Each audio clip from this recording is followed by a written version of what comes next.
How to Behead. It's not as messy or as hard as some may think. It's all about the flow of the wrist. Sharpen the knife to its maximum. And before you begin to cut the flesh, tilt the fool's head to its left. Saw the knife back and forth. No doubt that punk will twitch and scream. But ignore the donkey's ass. And continue to slice back and forth. you'll feel the knife hit the wind and food pipe. But don't stop. Continue with all your might.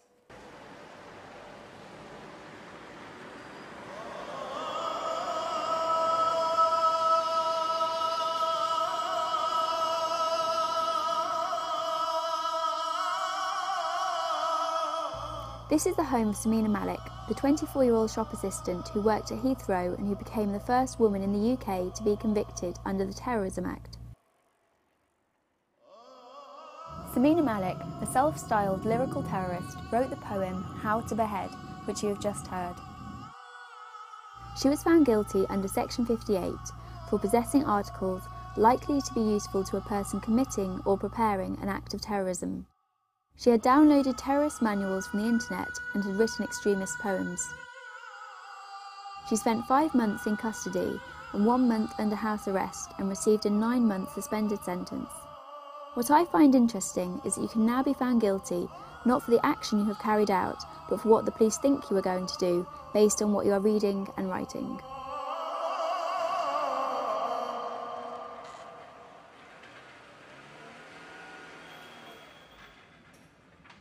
Samina Malik's a nice person. She's my friend, but for respect, I call her auntie, and her cousin sister is my friend.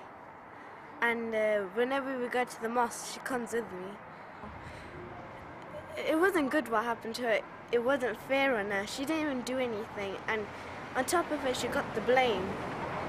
But to my God, I just believe that she didn't do anything. And she's safe.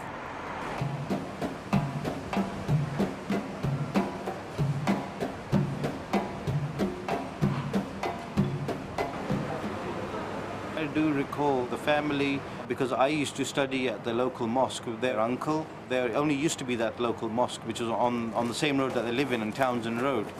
And we're a close-knit community. They have been living there for so many decades. And it's very alarming and it's very sad that, you know, it has to come to a point that we have, you know, our innocent town, you know, pasted all across the media.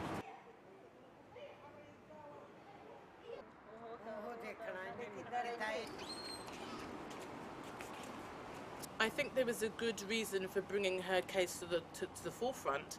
Whether or not she should have been convicted for something that was not actioned, I don't know. But then the question probably is, if she wasn't brought forward at that time, could something actually have transpired from that?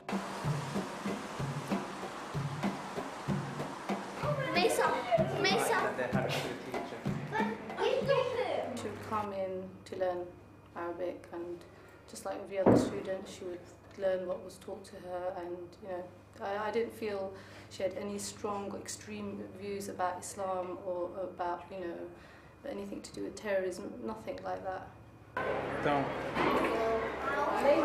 I was told about the articles or the poems that they found.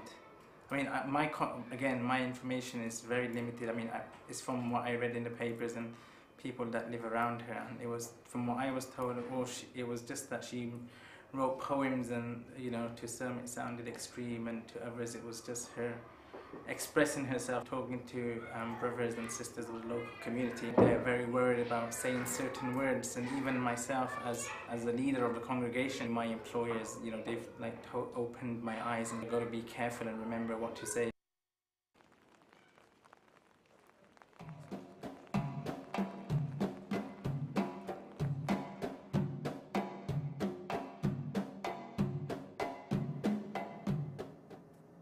I think when Samina was convicted, the vast majority of the Muslim community and young people were horrified, because what came across very quickly within the mainstream Muslim community was that she's been convicted for writing poetry. Whether that was true or not didn't really matter, but that's what came across. People were thought, well, she wrote some poetry and she gets sent to prison for it, or she's going to be threatened with being sent to prison for it. So that impacted in itself, it impacted in the mindset of the community thinking nothing is safe. I think the problem with the law, Section 58, and the Terrorism Act generally speaking, is that it is the most draconian piece of legislation that has been passed in Europe by any government. It's so wide-ranging, and I suspect the reason why it was passed in that way was that it's a fishing expedition. It means that if you can't find the bomb or the gun, and you find, let's say, a book or a religious document or a leaflet from some march or some internet video, then that should be enough to convict you of being a terrorist. What we're doing is succeeding in radicalizing those young people. What we're succeeding in doing is giving more ammunition to those extremist fundamentalist preachers who are saying that there is one law for Muslims and a different one for non-Muslims, who want to create a divide within our community.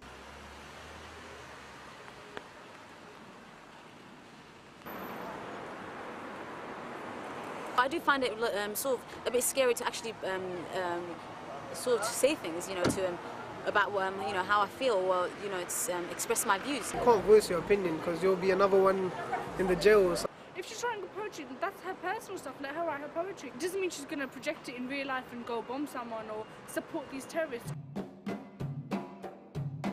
Let's say you end up on the wrong website by accident, and you're always wondering, what if, like, you know, shit, what if this gets traced back to me? What if I get thrown in?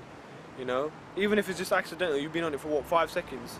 You know, it's always at the back of my mind. You know what? Yeah, instead of getting the people who are looking at the sites, why don't it get the people who are making the sites? England's our first country. We've been born and bred in this country. Our parents have come from Pakistan. But this is our first country. So, like, you know, this country, we should always think about it as, you know, like, it's in our hearts.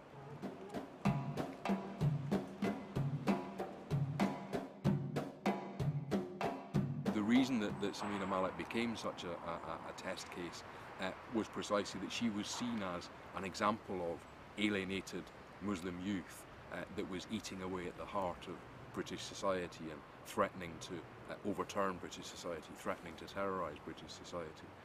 And I think in that you can see precisely the way that actually what we've got is British society terrorising itself. British society not being able to cope, or at least the political elite who have introduced this legislation as representatives of British society, not being able to laugh this off. We've got a few young kids who are penning poetry about why jihad is a great thing. You know, a robust society is one that can cope with that without any difficulty. People can pen poetry about whatever they want. People can download whatever information they want on the internet. And what we do is we draw a distinction between what they're thinking, what they're reading, what they're writing, and then what they do as a consequence of those thoughts.